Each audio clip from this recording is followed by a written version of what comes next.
Hello everyone, MFPallytime here. Welcome back to the channel.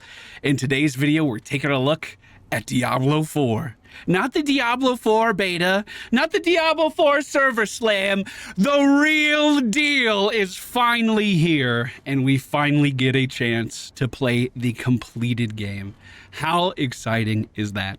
I decided to go for a rogue as my very first class, as you may be able to tell from this video title. They have extremely good mobility as well as some phenomenal burst damage with this particular build. And in today's video, I'm going to show you the ins and outs of how to run it. I'm level 36 right now in Act 3, so I've seen a decent portion of the early game, and I have excelled through all of it with really not too much gear to support the character. I'll show you how you can do the same. Now, rest assured, everything we are showing today is recorded inside of Act 1, so you don't have to worry about spoilers for the campaign. I'm thinking about you guys, don't you worry. I thought you might want to see the build in action before watching any more of this video, so here it is. This is our AoE potential. It is pretty good. Now, even though we're in Act 1, you can see all of these enemies have scaled up to match my level. So that was a real display of our trash clearing potential. Not to mention all of this mobility thrown in on top of it that allows me to run through the greater area of the map, I think, faster than any other class is capable of. It seems pretty snappy anyway. And the map is pretty big, so you might want to think about how fast you can move around it. I've been walking towards my favorite dungeon in Act 1. You guys have seen this place before, and we're going to break down exactly how this build works piece by piece. Starting things off, we have a generator, puncture. All we do is throw daggers in kind of a frontal cone in front of us, and any enemy that we hit with these blades has a chance to become vulnerable. This vulnerability is really important. It's adding more damage into our build, increasing our damage against these targets by 20%. Remember that for later. This is what puncture looks like. It's just a frontal cone. If enemies walk in, they take damage. Sorry, little rat. Didn't see you there, bud. And then our spender is twisting blades. So ideally, I'm trying to get vulnerability on a target, stab them with the twisting blades, and then as those blades return to me, they continue to take damage. Even if a target dies, our twisting blades are still being effective. And you can see that talent here in the second part of the tree. To upgrade twisting blades, we did get 30% more damage when returning, increasing our AoE capabilities. And we also grabbed a point and improved twisting blades to pick up the daze. That daze effect is so cool. It basically shuts down some of the strongest enemies in the game because while they are dazed, they cannot attack. There's some really good examples of some very strong enemies in this particular dungeon, like this elite right here, that you're going to want to keep dazed all of the time.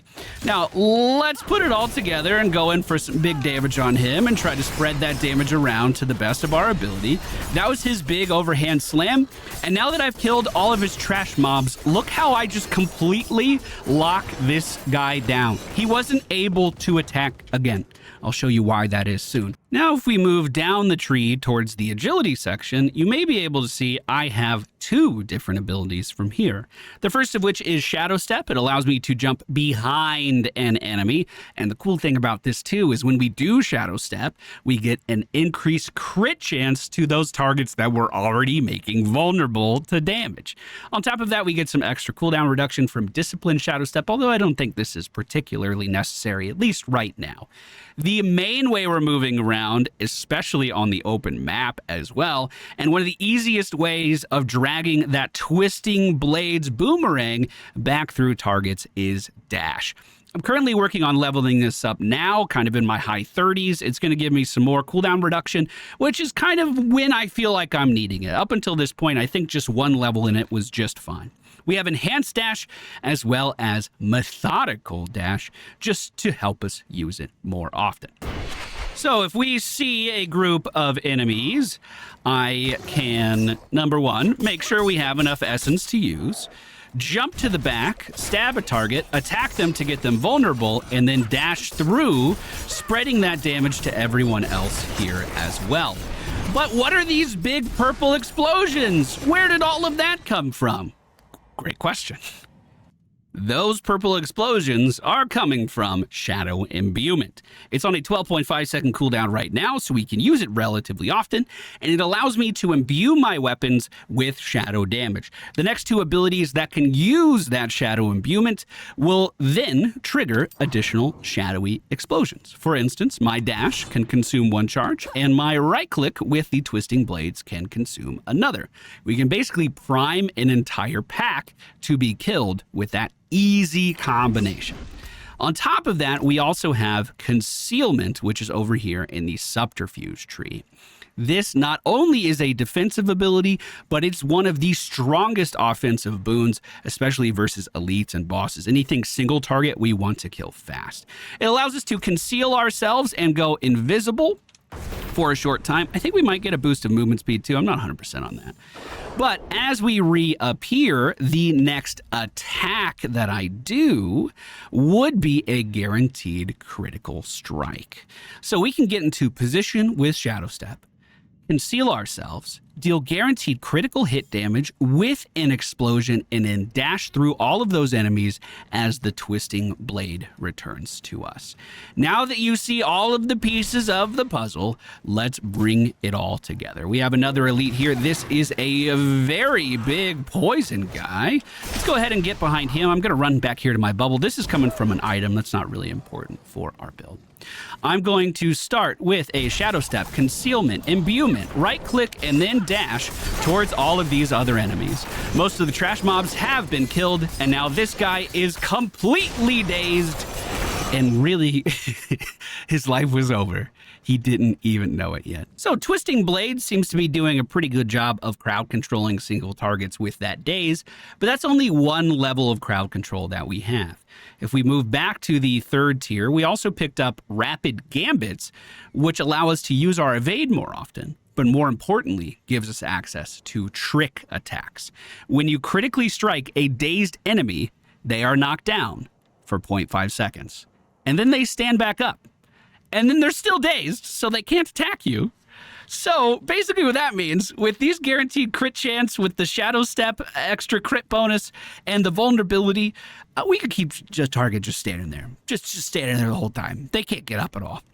Now, further down the tree, this is looking pretty barren south of Shadow Imbuement, but I did pick up Momentum.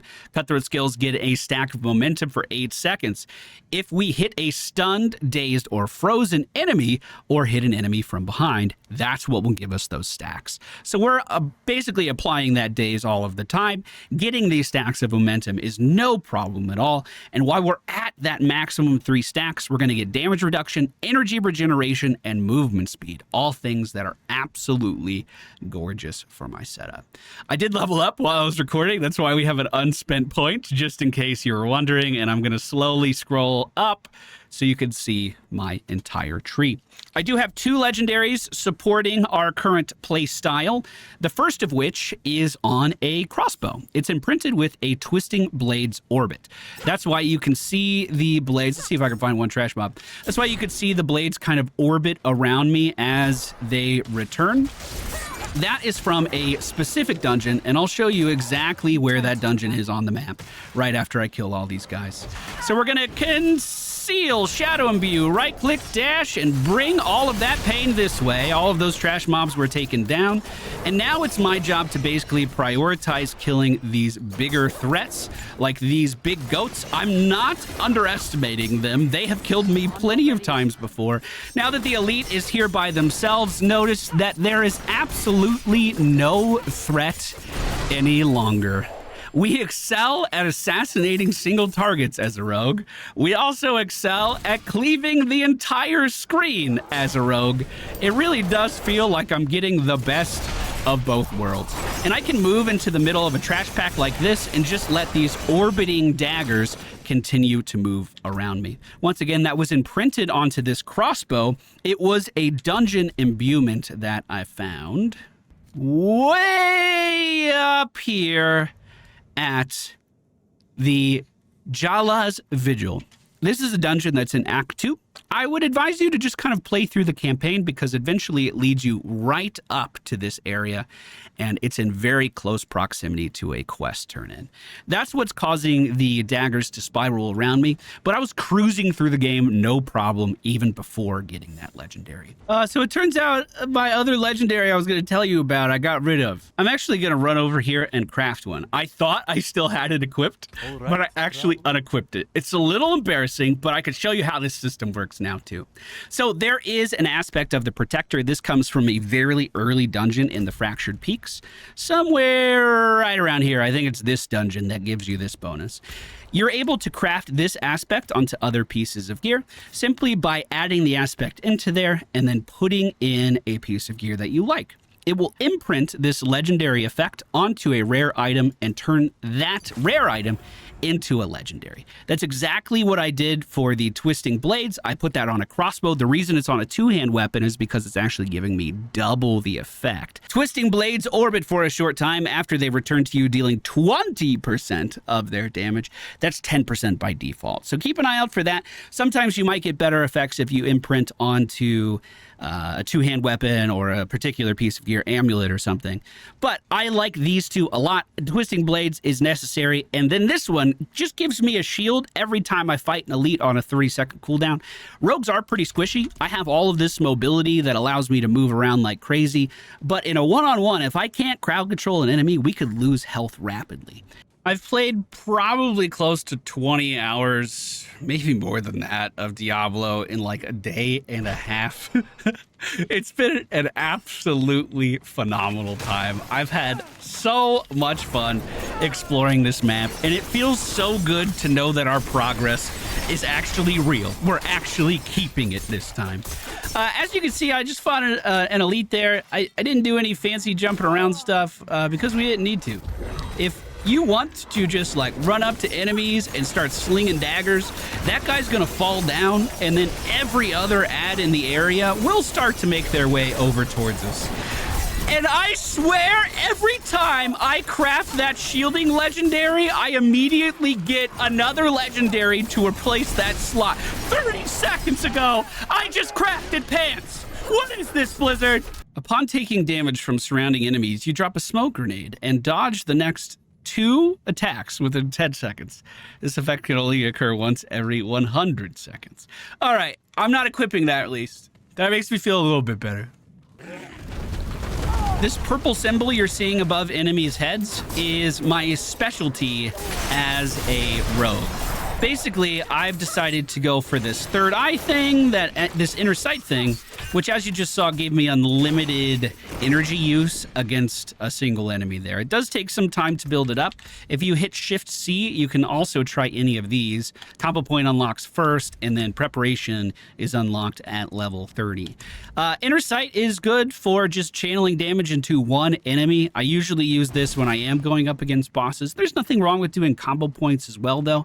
And with the kind of rhythm that you would play with combo points, which would be 3 attacks into a Twisting Blades, that would be fast enough that you could still keep up your stun rotation on a single target too. So I think either of those options are good. I didn't pick up the item. There we go. The last boss is right behind this door. This is a little cheaty because this last boss is an elite and not a full-on boss. But still, we'll take down one more enemy for the video. Why not? I believe it will spawn as a 4-star elite. Now, the way you build up the inner sight is by attacking enemies that have that eye symbol above them. So if you're fighting trash like this, it can be kind of difficult to focus only damage on a single target. Notice I'm not grouping these guys up or trying to do any AoEs or anything. But once that builds, we basically get free casting for 4 seconds, where we can dump a ton of our Twisting Blades into a single target for a lot of damage. I believe the boss should spawn right about now. Health is low. Let me dash behind him, conceal, imbue, and then we will start to channel. And this is an elite, so it's not fair. But I did get the inner sight procs. I did keep them completely stunned that entire time. And I'm going to be walking out of here with a little more loot. Well, that's going to do it for today's video, everyone. Thank you so much for being here. I have thoroughly enjoyed my time on Rogue, and I hope this video was concise and to the point, and hopefully you learned something. I'm going to be continuing my coverage of Rogue as we hit in-game on this character and kind of doing an update for this build once we see what some of the in-game systems are actually like. On your second playthrough, by the way, after you level one character through the story, you are going to gain access to a horse that allows you to maneuver around the map much faster, especially your first time going to places. However, I think Rogue's mobility has been a nice middle ground. I never really felt like I was moving slowly around the open world, especially when there's enemies nearby that I can even shadow step towards. I feel like I've been able to get to places pretty effortlessly, and I think that's important your first time playing through the game. That's going to do it for today's video. Thank you guys for being here. I'll see you again very soon. Goodbye.